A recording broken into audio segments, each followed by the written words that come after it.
Assalamualaikum warahmatullahi wabarakatuh, sahabat kalian yang berbahagia.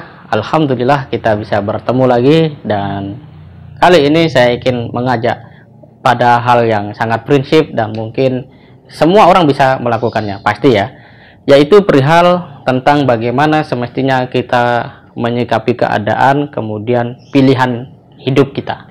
Saya beberapa waktu yang lalu sempat mengontak atau menghubungi teman lama, dan dia adalah sosok yang cukup cerdas ya, gemar membaca buku, dan dia bercerita suatu saat datang beberapa mahasiswa kepadanya dan meminta nasihat perihal apa yang mesti dilakukan oleh seorang mahasiswa.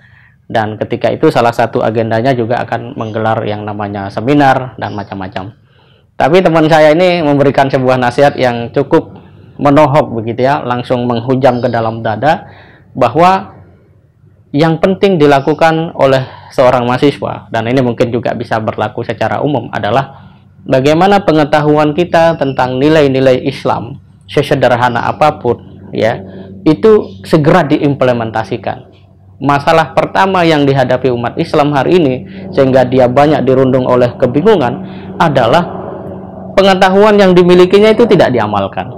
Misalnya, kalau kita tahu bahwa sholat itu wajib, apakah kita sudah mendirikan sholat dengan sungguh-sungguh? Misalnya, kita tahu juga bahwa sedekah itu baik, apakah kita punya orientasi untuk bersedekah? Atau justru jiwa materialisme kita yang semakin merajalela, sehingga apapun yang kemudian dilihat di depan mata, semua hendak dimiliki.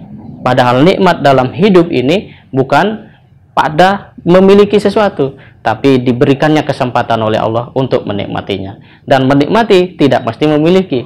Sekalipun memiliki, kalau dia diorientasikan dan ditegakkan untuk menguatkan keimanannya, itu jelas sangat baik. Nah, nasihat ini bagi saya sangat penting untuk kemudian saya teruskan kepada sahabat sekalian.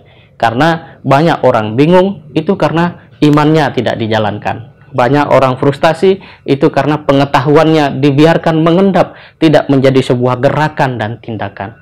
Oleh karena itu, janji Allah kepada orang beriman ya adalah kebaikan ketika dia tidak sekedar beriman, tapi juga wa amilus sholihat, dan dia beramal kebaikan.